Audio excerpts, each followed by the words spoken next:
Hay gente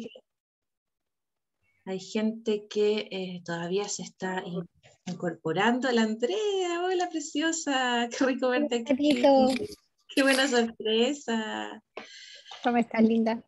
Muy bien, gracias. Qué rico ver caras conocidas y también caras nuevas. Isabel, un gusto. Hola, hola. ¿Qué tal? Somos Hola, puras un gusto nosotras. también. Somos puras nosotras. Qué buena cosa. Catalina, hola, hola. Un gusto también. Vamos a dar unos segunditos para que terminen de ingresar quienes estén esperando. Y yo empezaría lo antes posible porque hay harto que hablar. Poco tiempo. Hola Marisol, hola, hola, un gusto. Estefanía, hola, ¿cómo estás? Qué rico tenerles por aquí. Juan José representando a Qué los rico que varones, no puedo. perdón por haber dicho que éramos puras nosotras. Juan José, Hola, un gusto. hola, buenas. Hola, buenas tardes, bienvenido. Un gusto también. Ahí estamos, creo que estaríamos. Hola Francisca, también, ¿cómo estás? Bien, les decía que quisiera, obviamente, ser flexible y esperar que todos terminaran de ingresar, pero también tengo cierta premura porque quiero aprovechar esta cortísima hora que tendremos. Entonces, creo que vamos a comenzar, ¿ya? Vamos a empezar desde ya esta sesión de este seminario que hemos llamado LIG y multimodalidad. Primero que todo quisiera agradecer a la Escuela de Escritura Creativa de Valparaíso por esta maravillosa instancia que ha abierto, con un montón de talleres, seminarios, etcétera, instancias de formación maravillosas a cargo de compañeras muy admiradas de diferentes ámbitos de la literatura, desde la crítica hasta la creación en diferentes géneros, y muy agradecida también de que, bueno, en la tónica de Gladys, a quien nos miramos también mucho como gestora, ¿verdad? Como escritora también, se haya considerado la LIG, ¿no? La literatura escrita para la infancia, adolescencia y juventud dentro de esta completísima paleta de opciones, ¿cierto? De este panorama tan completo que nos está ofreciendo gratuitamente además, ¿no? La Escuela de Escritura Creativa del Paraíso. Así que muchas gracias a ellas también por invitarme a mí, honradísima, más que honrada por la invitación, feliz de estar aquí y de compartir lo que uno hace, ¿verdad? Con quienes puedan estar interesadas, interesados. Así que nada, muy contenta de estar aquí y por supuesto de compartir esta instancia. Desde ya les comento que esto no va a ser una sesión expositiva tipo muy vertical y jerárquica. Más bien yo tiendo a, sobre todo cuando somos grupos más o menos chiquititos como ahora, que es manejable, ¿verdad? Tiendo a querer propiciar diálogo. Entonces ustedes interrúmpanme tranquilamente, pueden levantar la manito en Zoom, ¿verdad? Y ahí podemos conversar por el micrófono o también por el chat. A veces se me pueden pasar algunos mensajitos por el chat dependiendo del flujo, digamos, pero también utilicemos las diferentes instancias de diálogo. Vamos a tener algunas instancias también de interacción donde yo les voy a mandar links para interactuar a través de algunas preguntas, de algunos detonantes, e ir abriendo la discusión. Eso me interesa mucho, ¿ya? Me interesa mucho aprovechar al máximo todas las instancias que existan para hablar de LIG, ¿verdad? Para teorizar la LIG también, ¿no? Ir un poco más allá de la aproximación estética o pedagogizante tan tradicional, ¿cierto? Entonces me interesa mucho el debate que se puede armar aquí y escucharla, ¿verdad? Escucharlos, escucharles. El foco de este seminario, que está compuesto de dos sesiones, una es hoy y la otra es el próximo martes a la misma hora. Yo les espero que puedan venir a las dos porque hay una continuidad, ¿ya? Es la multimodalidad, tal como lo dice su título, ¿cierto? LIG y multimodalidad. Y bueno, sobre multimodalidad hay tantísimo que decir, ¿cierto? Así que he tratado de comprimir lo más posible la información que quisiera transmitirles, junto con, por cierto, llevar adelante este diálogo que les comentaba. Así que si les parece, voy a empezar a compartir la pantalla. Y vamos a dar inicio entonces a esta conversación que he denominado entonces LIG y multimodalidad.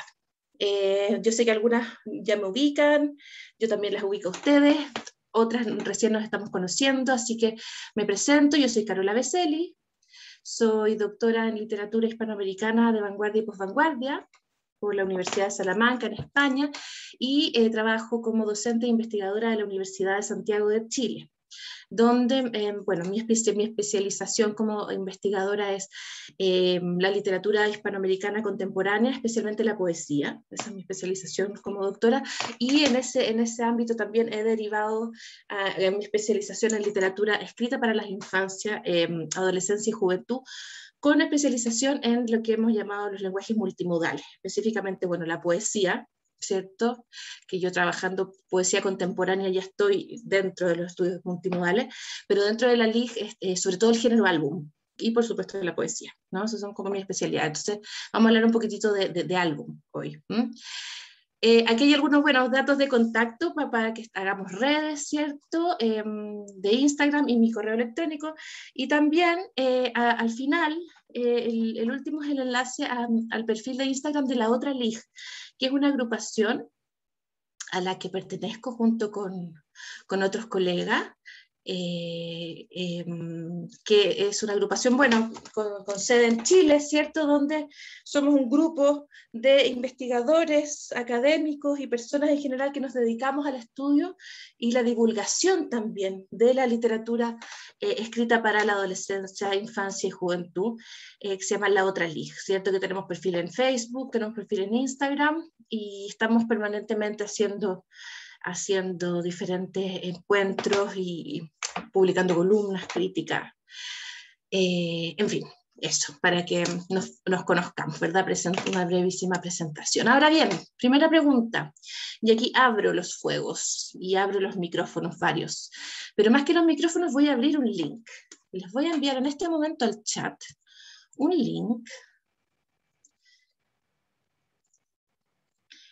a partir del cual ustedes van a tener que responder a esta pregunta. Más bien, esta es una afirmación, ¿cierto? Vamos a tener que responder si estamos o no estamos de acuerdo con esta pregunta, con esta afirmación. La idea de que los jóvenes y los niños no leen. O bien podríamos flexibilizarlo un poquito y decir, leen cada vez menos.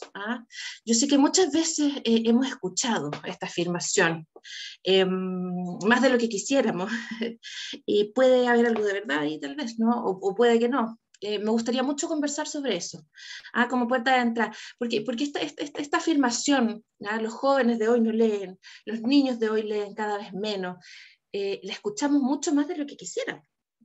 Al menos, bueno, supongo que todas y todos los que estamos aquí trabajamos cerca de esto, ¿verdad? Y me gustaría hablar sobre eso. Entonces me gustaría saber si ustedes comparten esta afirmación, ¿ya? Y para eso entonces les voy a compartir la pantalla y les voy a compartir, como les decía, un link a partir del cual ustedes van a responder si están o no están de acuerdo con la afirmación, ¿no? Ahí está el link, en el chat de Zoom. Ahí estamos empezando las votaciones, ¿verdad?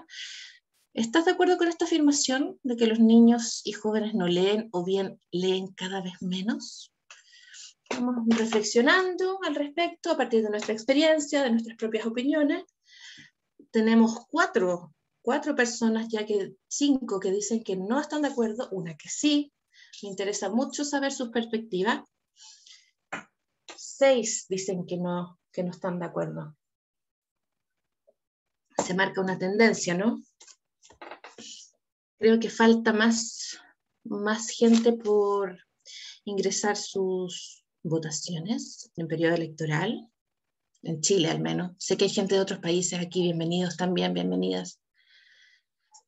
Miren, una abrumadora mayoría dice que no está de acuerdo, fíjense, con esta afirmación.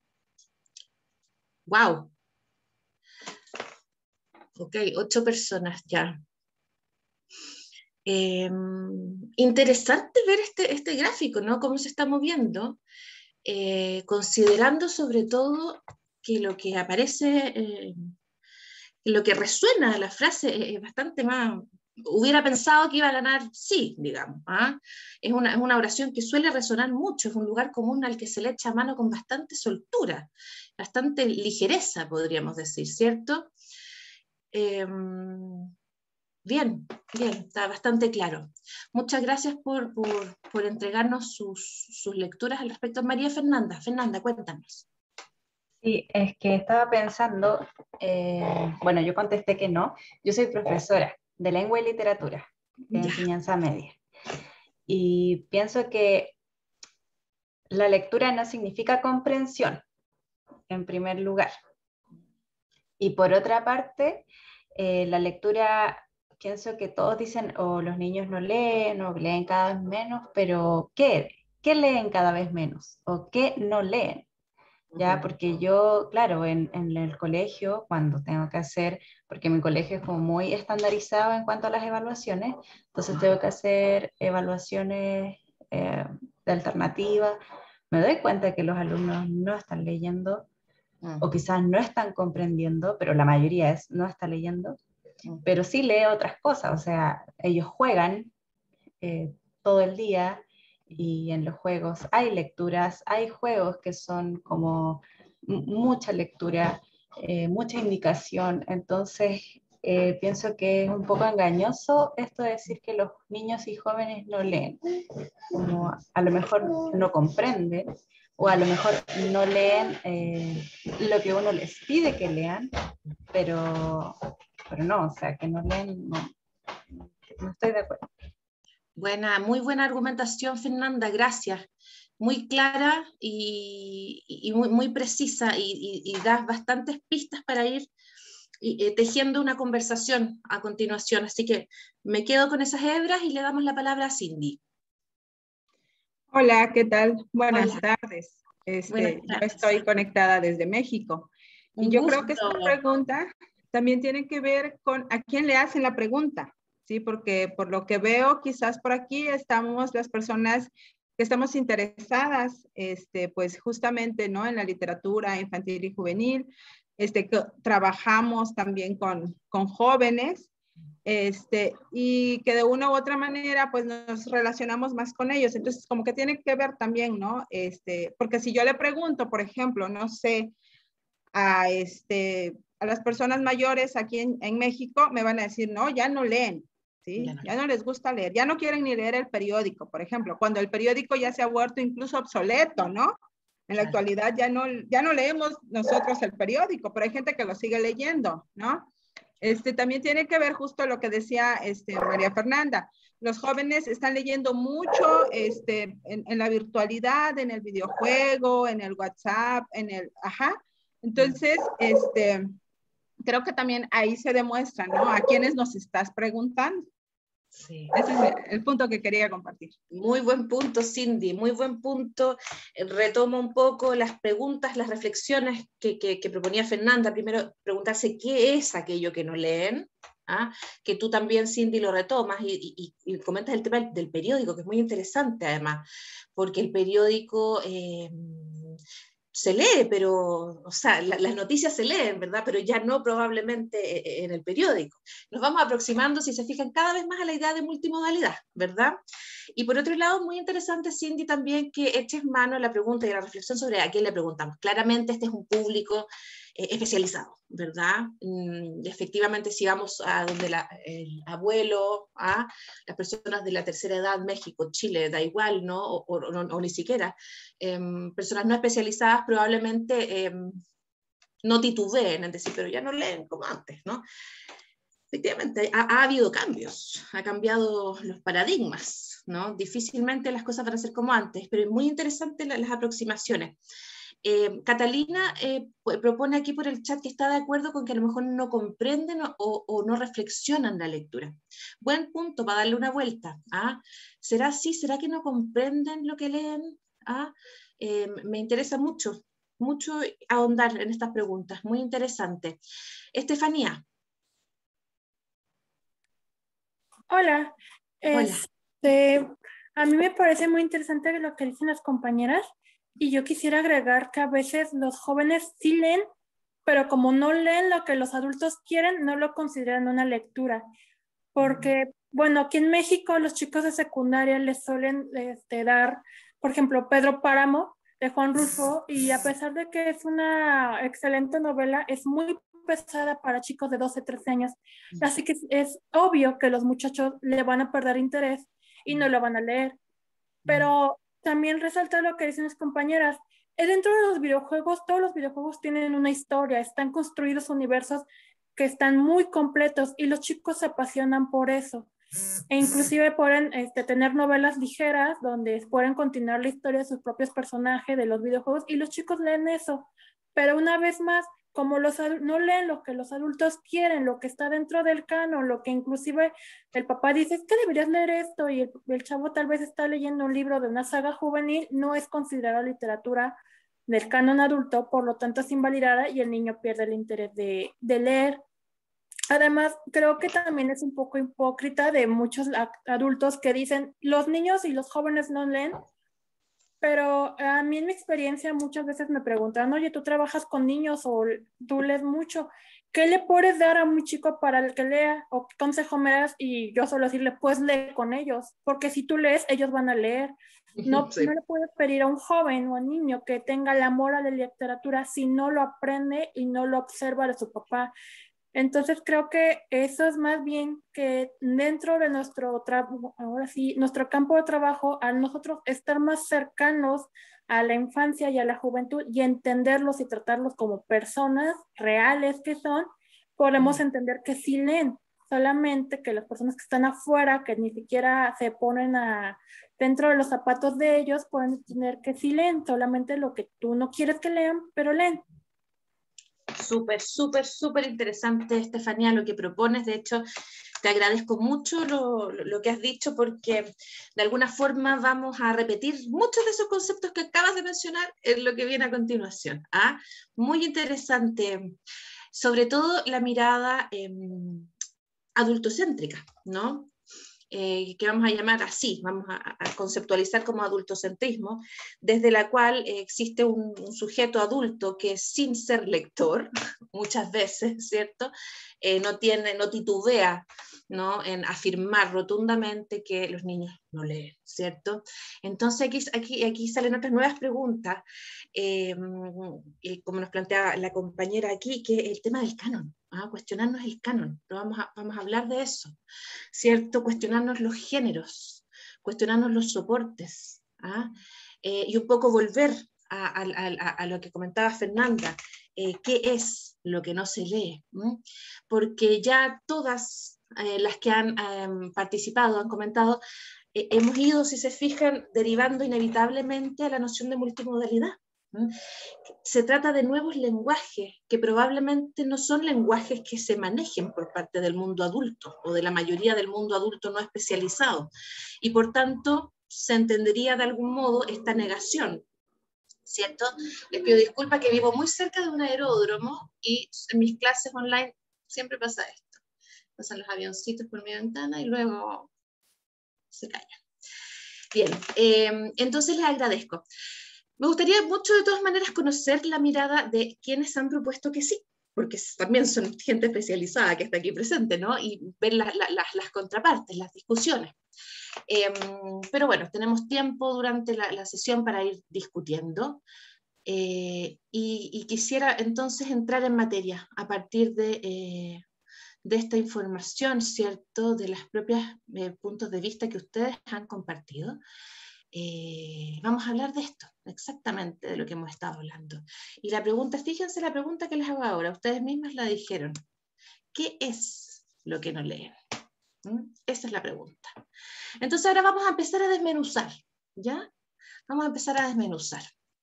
¿Qué es lo que no leen? ¿No leen en papel, por ejemplo?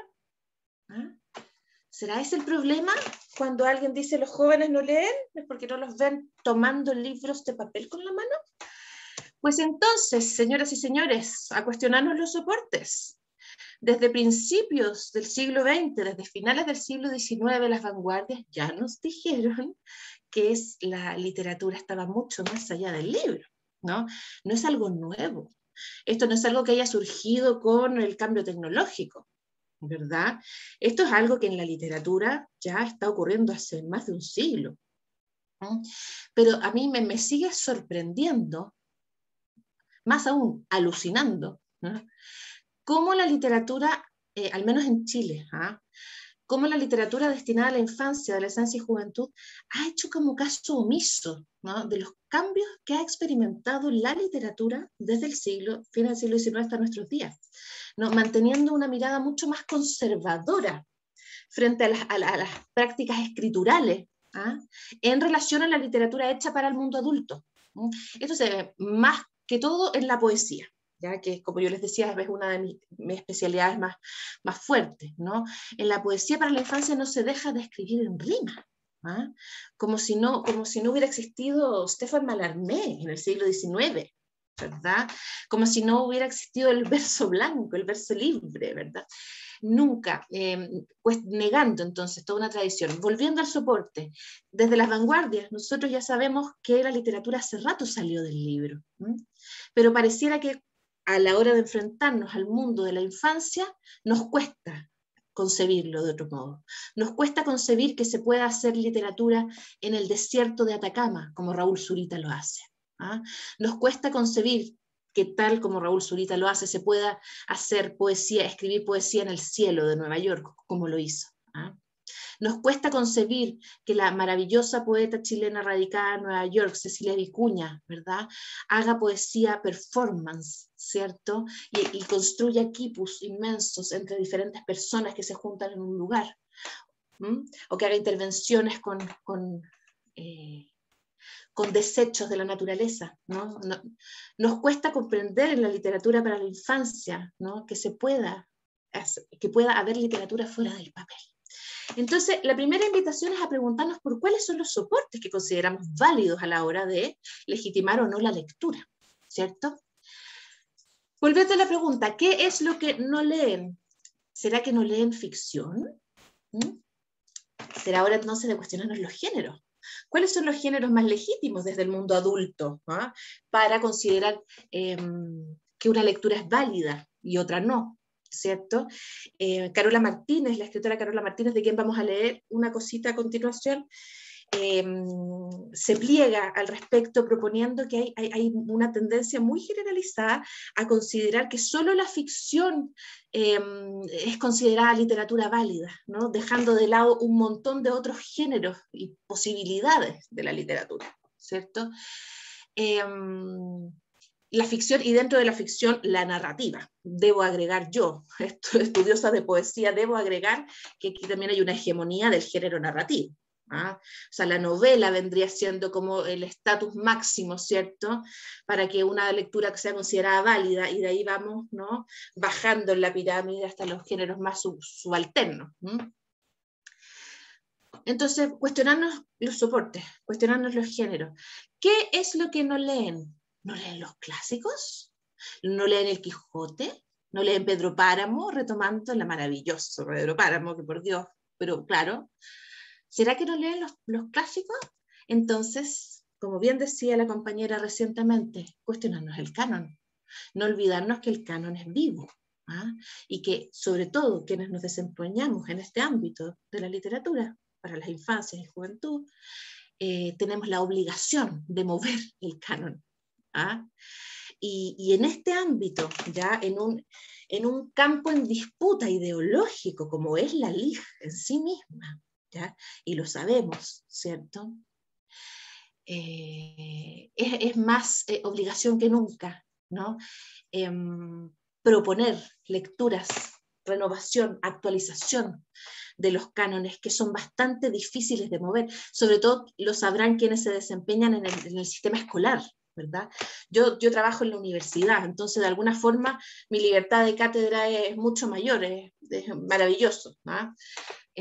Incluso es tan maravilloso que me piden que incluya más autoras mujeres, como si uno ya no quisiera hacerlo, más aún. Pero la realidad de quienes trabajan en colegios, ¿verdad?, en las escuelas, es que los planes de lectura son sumamente rígidos, sumamente desactualizados además, ¿cierto? Y difíciles de mover, de movilizar, de innovar. Entonces aquí nos enfrentamos con el canon, ¿ya? Y depende de uno entonces la necesidad de tensionar el canon, ¿no? Y de recordar que todo canon responde a ciertas perspectivas, ¿no? A ideologías que hay detrás, ¿no? Con un peso muy fuerte de la tradición, ¿cierto? Y con dificultad de ser dinámico. Y finalmente, señoras y señores, retomando la pregunta, ¿qué es lo que no leen los niños, las niñas, los adolescentes, los jóvenes? ¿Qué es lo que no leen? ¿Será que son las letras? ¿Ah? ¿La que no se leen? Pues bien, hora de preguntarnos entonces sobre los lenguajes. ¿Ah? En el entendido de que existen muchos otros lenguajes aparte de la letra escrita que pueden ser leídos. ¿Ah? Entonces, mucho ojo también, ¿no? Denme un segundo, estoy haciendo clase también.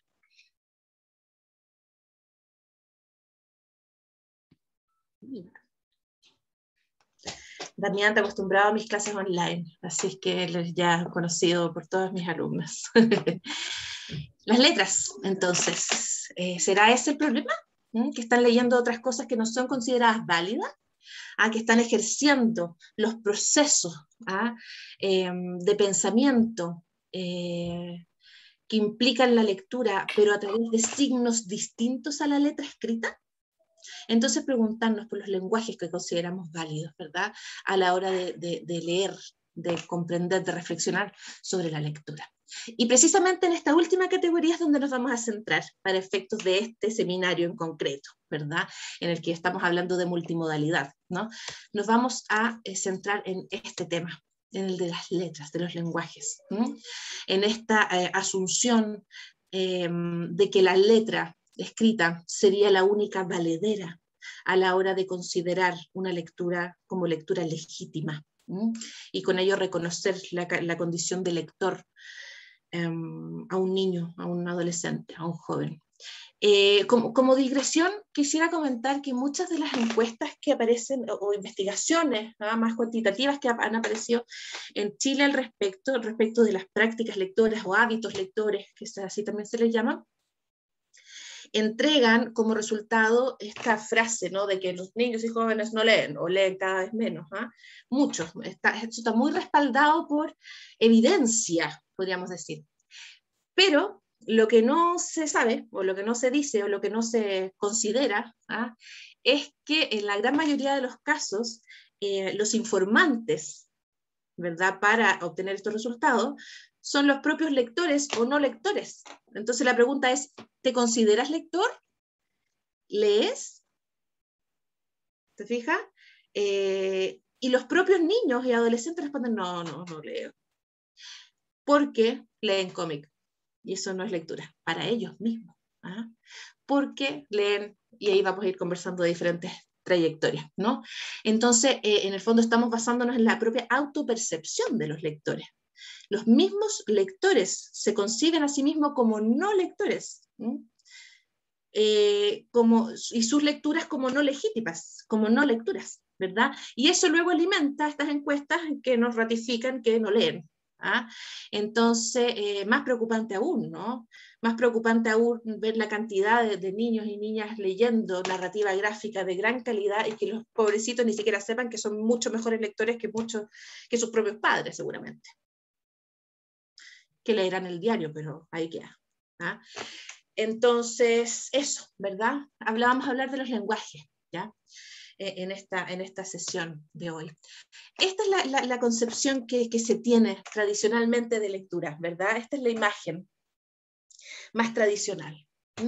Esta cosa escolarizada, de esta práctica muy escolarizada siempre, que tiene que ver con el libro, ¿no? Con el soporte, papel, clásico, ficción, letra, ¿cierto? A la que yo me enfrento, ojalá en silencio, ¿verdad? Todo eso ya son paradigmas muy tradicionales que han ido cambiando, pero estamos hablando del arquetipo. Desconociéndose que todo esto que estamos viendo aquí también es leer, ¿cierto? Y desde antiguo, desde mucho antes de la letra escrita, se leían las estrellas, ¿verdad? Se leían los astros, se leen los mapas, se lee el lenguaje de señas, ¿cierto? Se lee el código binario, ojo aquí, se está haciendo mucha poesía contemporánea a partir de la escritura en código binario, del lenguaje de la programación, ¿verdad? Grandes poetas contemporáneos lo están haciendo. Se leen las líneas de la mano, desde muy antiguo, ¿ya? Y por supuesto, y esto también se hace desde que somos humanos, ya sobre la tierra, desde que nos reunimos en torno al fuego la primera vez, y hasta el día de hoy esto sigue ocurriendo, se leen las historias orales en la voz de las abuelas o los abuelos. Pero siempre, no sé por qué, en mis clases, en mis seminarios sobre mediación de la lectura, sobre todo las abuelas tienen un rol preponderante increíble en esta historia, más las abuelas que los abuelos. ¿Se acuerdan ese poema de la María Elena Walsh que dice: quiero cuentos, historietas y novelas, pero no las que andan a botón? Yo las quiero de la mano de una abuela que me las lea en camisón. ¿Ah? Eso es, se leen las historias orales de la abuela desde antiguo y siempre van a seguir leyéndose. ¿Ah? Oralidad, oralitura, ¿cierto? Entonces, no olvidar esto, ¿no? A la hora de afirmar, ¿no?, que alguien lee o no lee. Preguntarnos qué es lo que no lee. Y recordar, ¿no?, todas las otras formas de lectura que existen además de la letra escrita. Y aquí sí cito a mi admirada Carola Martínez Arroyo. Para quienes no la conozcan, es una escritora chilena, radicada hace unos 20 años ya en Buenos Aires, Argentina, autora de hermosas novelas para todas las edades, pero para la adolescencia, digamos, en adelante. Creo que yo me trajo una abierta con eco, la Marisol. Marisol, ¿podrías porfa apagar el micrófono que está haciendo como eco? Ahí, muchas gracias. Carola Martínez entonces responde a la pregunta. Dice: los chicos de hoy leen como nunca en la vida. Si no, no existiría esta industria, que dicho sea de paso, la industria de la LIG, sabrán todos los aquí presentes, es una de las industrias que mantiene, ¿no?, el mundo editorial. Si están con la pantalla, están leyendo. ¿Ah? Hay una corriente que dice que leer ficción es una de las formas más elevadas de lectura.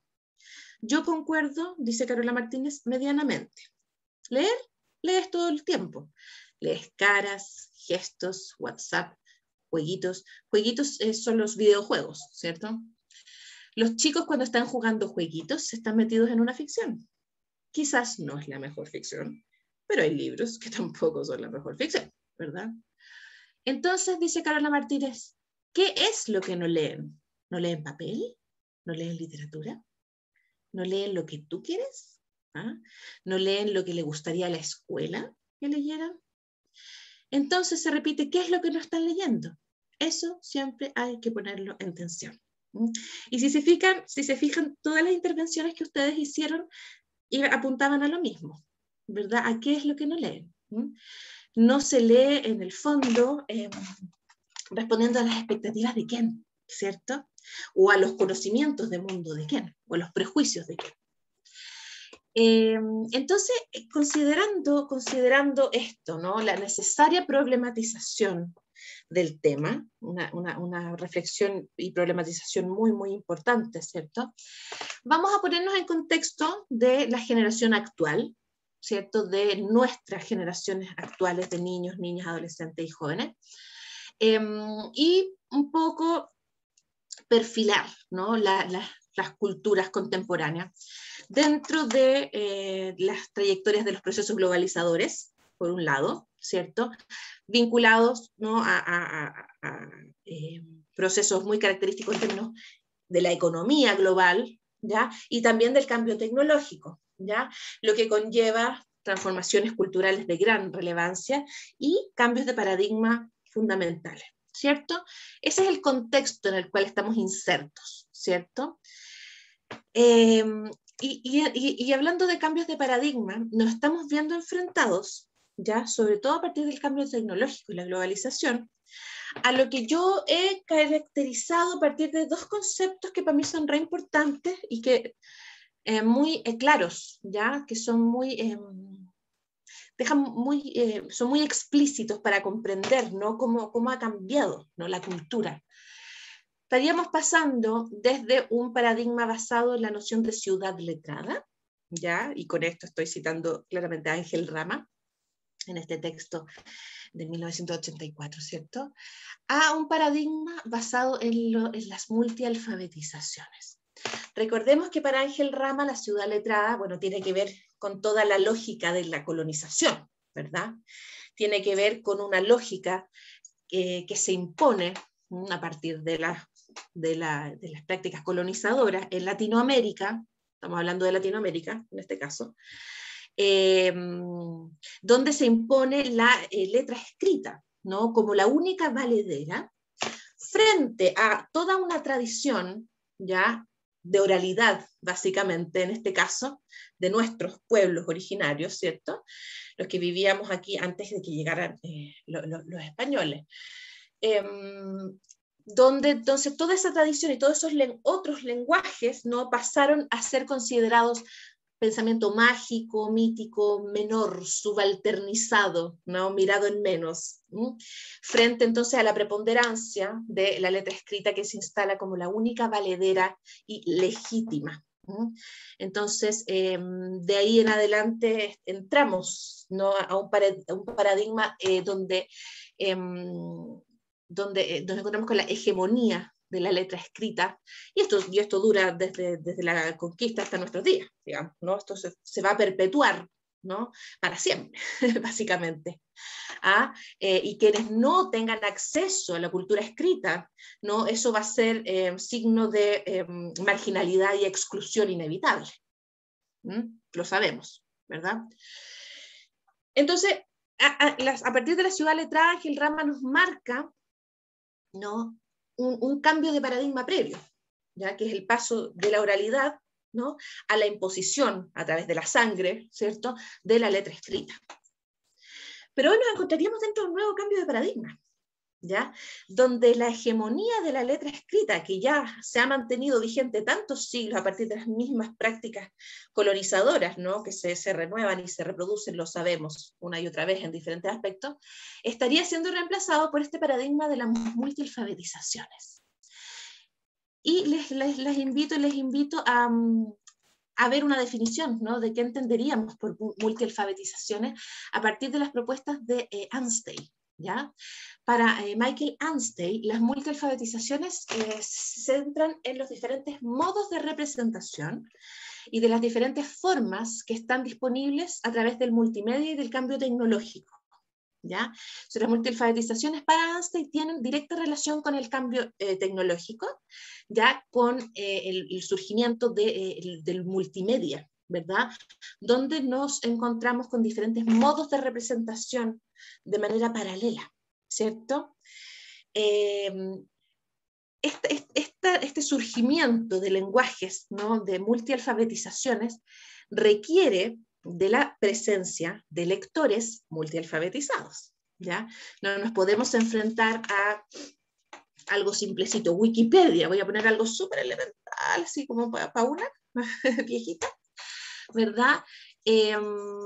Con la lógica de leer el periódico en papel, ¿no? Sabemos que vamos a tener aquí una mezcla entre fotografías, acceso a material audiovisual, acceso a material auditivo, sonoro solamente, textual, que vamos a tener links a partir de los cuales vamos a leer de formas no lineales, ¿verdad? Hay otras lógicas de lectura presentes dentro de este nuevo paradigma. Por lo tanto, ser multialfabetizado, ¿ya?, requiere de una habilidad, de aprender a leer, ¿ya?, de una habilidad para leer de manera crítica una variedad de textos presentes en diferentes formas de representación en un contexto digital, ¿verdad?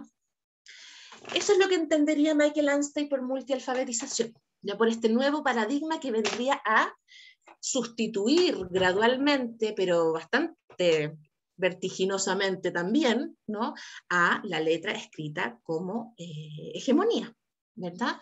Aquí alguien está comentando algo en el chat. La lectura se vuelve infinita, Fernanda, claramente, claramente. Desde el momento que se rompe la linealidad, ¿no? La sintaxis, la concatenación lógica de toda la vida a la hora de leer, entramos en una especie de loop, ¿no? Donde efectivamente la lectura se vuelve infinita. Tú puedes no parar. Y hay algo muy bello también en esto, que es que tú te transformas en autor también de tus propias trayectorias lectoras. Y los textos que tú vas leyendo, finalmente tienen tu huella digital. Solo tú vas a recorrer de ese modo un texto. Y eso se vincula con otros elementos que probablemente vamos a alcanzar a tocar la próxima sesión, que tienen que ver con el rol agencial de los lectores multialfabetizados. Un rol mucho más agencial, mucho más activo que en otro tipo de lenguaje, ¿verdad? Y para efectos de esta sesión en concreto, me interesa mucho el vínculo que propone Anstey entre las multialfabetizaciones y la alfabetización visual, ¿ya? Porque si bien la multialfabetización se relaciona con todo tipo de medios presentes, ¿no? En el multimedia, nosotros vamos a hablar en esta sesión de hoy y en la siguiente sobre la multimodalidad entre dos tipos de lenguajes solamente. Imagínense, en 2 sesiones no se puede hacer más que eso, pero que me parecen las más relevantes, que es la presencia cada vez más decisiva de lo visual en diálogo con lo textual, ¿ya? Y precisamente lo que propone Anstey es que el concepto de multialfabetización, leído desde este lugar, se relaciona estrechamente con la alfabetización visual, con la lectura de imágenes. Algo que cuesta mucho cambiar paradigmáticamente en aquellos lectores no especializados. Entonces muchas veces nos vamos a encontrar, ya dicho en coloquial chileno, con que, pero estos niños solo están leyendo monos. Eso no es leer, no es leer. A ver, sáltate los monos, vamos a lo importante, vamos a la letra, a la hora de enfrentarnos a un texto de predominancia visual, en lugar de desarrollar estrategias y habilidades para leer imágenes, ¿no? Que es algo sumamente propio de las culturas contemporáneas. Entonces, es por ahí nuestra puerta de entrada, ¿verdad? A la multimodalidad en esta sesión, ¿verdad? La literariedad visual. La literariedad visual. ¿Qué es la literariedad visual? Y cito a Fanuel Anand Díaz, que es un gran investigador que ha desarrollado muchísimo el tema del libro álbum, al cual nos vamos a dedicar íntegramente en la próxima sesión. Para Fanuel Anand Díaz, la literariedad visual es la capacidad que tienen los lectores para interpretar el lenguaje de las imágenes, ya sean estáticas o movimientos, o cine, ¿verdad? Además de la multiplicidad de sentidos que se derivan de la lectura de sus textos.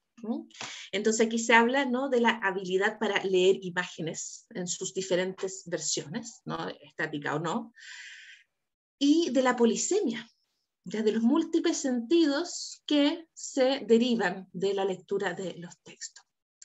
Y entonces aquí es donde nos encontramos con este concepto que usa Italo Calvino, ¿verdad? El de civilización de la imagen, donde estaríamos inmensos, ya veíamos el contexto previamente, ¿no? En este contexto globalizado, de cambio tecnológico, etcétera, ¿no?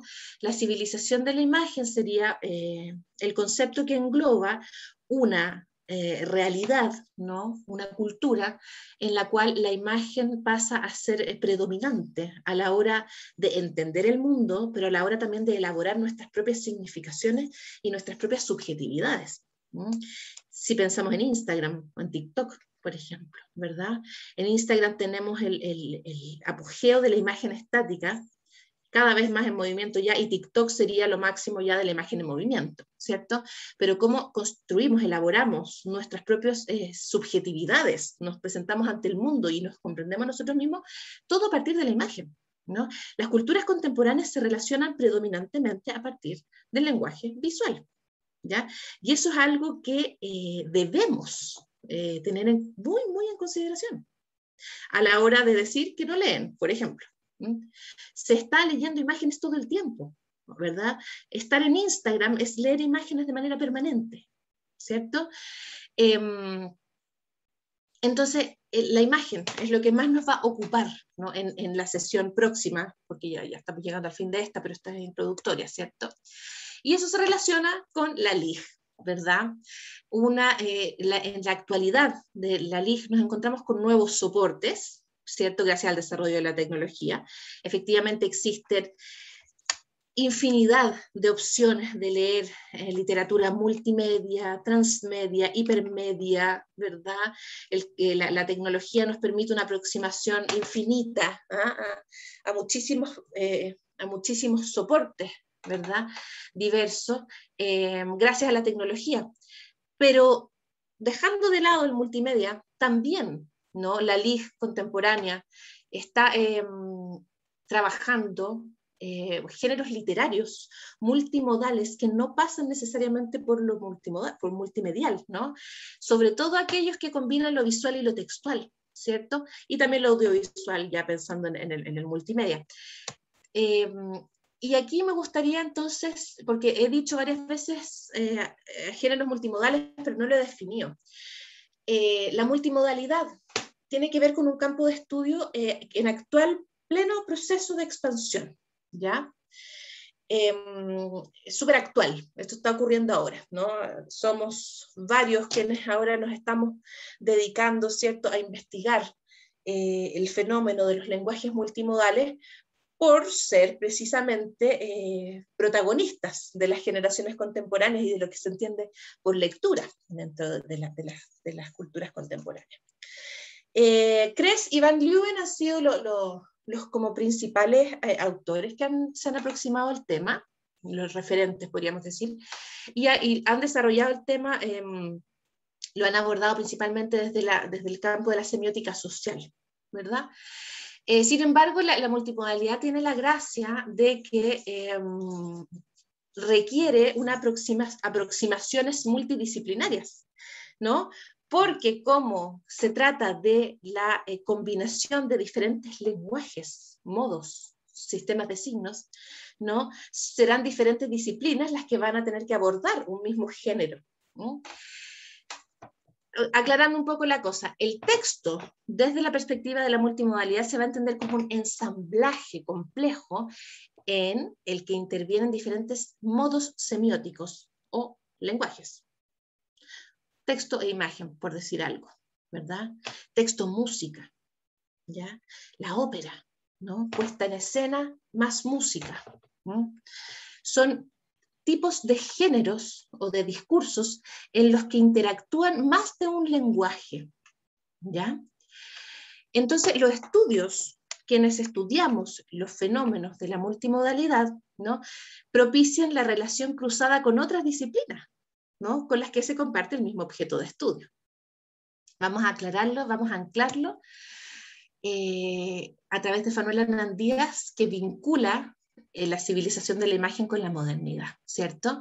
La modernidad, dice Fanuel Hernán Díaz, se ha autodefinido como la civilización de la imagen con una expresión reductiva que no ha podido ocultar la cada vez mayor dependencia de lo visual respecto de la palabra. ¿Y por qué me interesa mucho esta cita?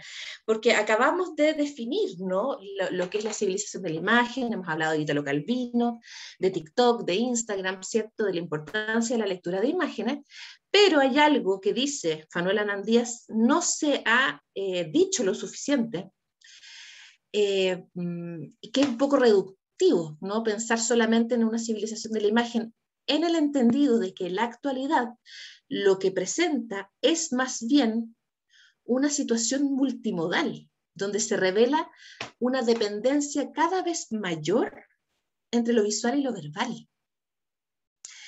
Por eso me interesa mucho la mirada de Fanuel Hernán Díaz, ¿no? Más que una hegemonía de la imagen solamente, lo que tendríamos es la hegemonía cada vez mayor de un ensamblaje texto-imagen. Y el corolario de esto son los memes. Los memes son lenguajes en los cuales es imposible disociar texto e imagen. El meme se sostiene en la interacción que se produce entre la imagen y la leyenda y el texto, donde van a existir relaciones súper interesantes, muchas veces de tono humorístico, la mayoría de las veces, pero complejos, de contradicción muchas veces, ¿verdad? Muy ingenioso, ¿no? La dependencia de lo visual y lo textual queda súper claro a la hora de leer memes, ¿verdad? Y esas serían las características de la modernidad o de la actualidad, según Fanuel Hernán Díaz. ¿verdad? Y desde ahí, sobre todo de esta dependencia entre lo visual y lo verbal, que vamos a desarrollarlo la próxima sesión cuando hablemos de álbum, ¿no? Es que han surgido un montón de conceptos y neologismos para intentar resumir en una palabra, ¿no? Este vínculo, esta interdependencia texto-imagen, como comunicación logoicónica, ¿cierto? Iconotexto, narración gráfica o lenguaje verboicónico. Significa son un montón de intentos de aproximarnos a una palabra que aglutine texto e imagen como una sola cosa, ¿cierto? Y en este contexto, entonces, aquí tengo algunos ejemplos, ¿cierto? De géneros verboicónicos. Tenemos acá arriba y al centro la iPoe Collection, que es una maravillosísima colección de la obra completa de Edgar Allan Poe en formato multimedia, ¿cierto? Donde nos encontramos, bueno, desde la biografía hasta toda la obra completa de Poe, con animaciones, con corazones delatores, ¿no? Con música, con movimiento, con una maravilla. Un género verboicónico, donde además en este caso se suma lo sonoro, ¿verdad? A la izquierda tenemos a Leo Lionni, un grandísimo autor del libro álbum, ¿cierto? El álbum es uno de los géneros más importantes de la LIG, ¿eh?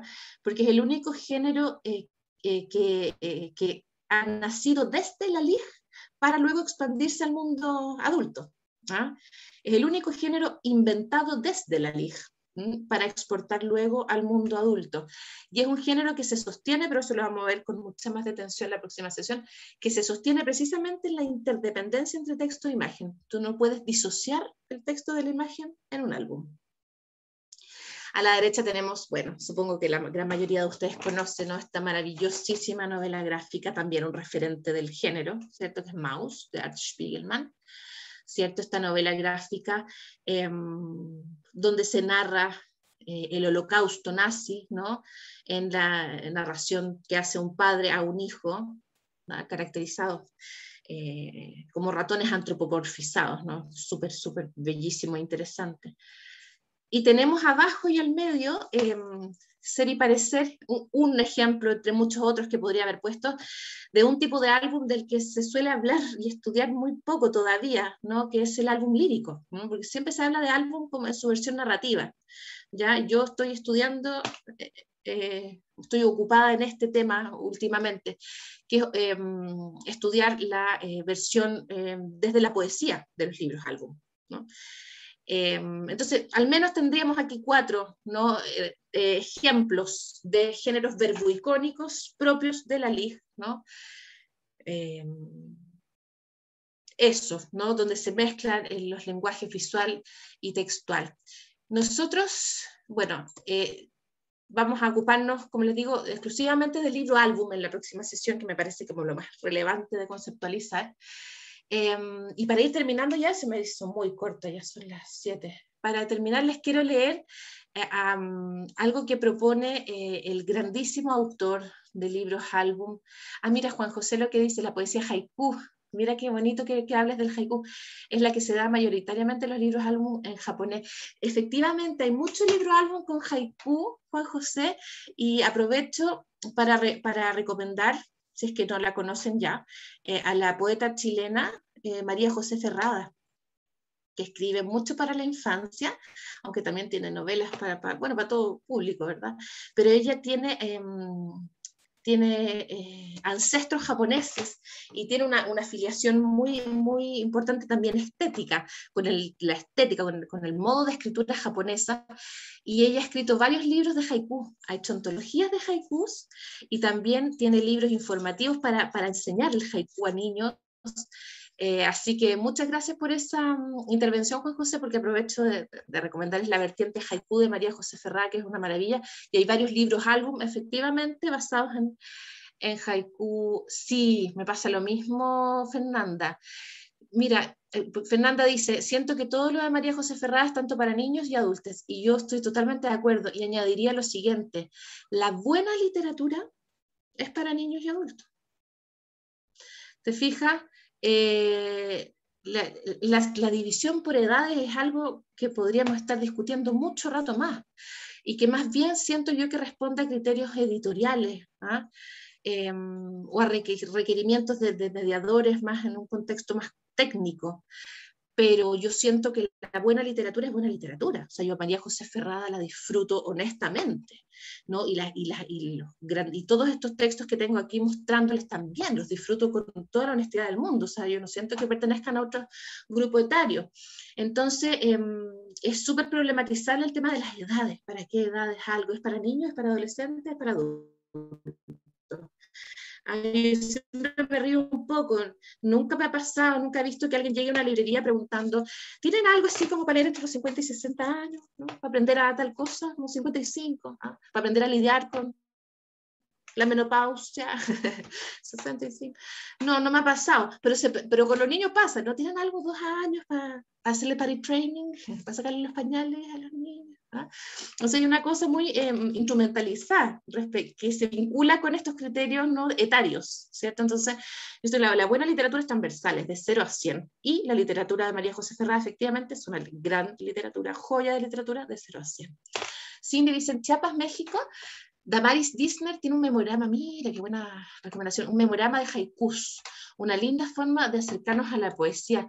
Voy a tomar nota, Cindy, muchas gracias por esta recomendación, porque no la tengo en mis libros, a Damaris Disner, y me interesa muchísimo, muchísimo lo que estás contándonos. Bueno, ya para ir cerrando, chicos y chicas, nada, vamos a ocuparnos del libro álbum la próxima sesión. ¿Ya? De hecho, vamos a leer qué nos dice Anthony Brown, como para cerrar, ¿no? La sesión de hoy y para dejar abierto ya la vertiente del álbum. Dice, existe una tremenda presión sobre los niños para que no hagan caso de los dibujos, como si esto fuera una parte esencial de la madurez y la educación y la madurez. Pero yo estoy convencido, dice el gran autor de álbumes Anthony Brown, yo estoy convencido de que la habilidad para leer las imágenes es igualmente importante que la habilidad para leer palabras. Literariedad visual, ¿verdad? El desafío entonces para nosotros sería como mediadores, mediadoras, ¿verdad? Aprender a reaprender a leer las imágenes, que es algo con lo que ya vienen cargados, ¿no? Los niños y las niñas. Y con eso, chicas y chicos, voy cerrando. Les agradezco mucho la presencia, los comentarios, el diálogo, y estoy segura de que la próxima sesión va a estar muy entretenida, lo vamos a pasar muy bien. Abro igual micrófono si hay preguntas o comentarios.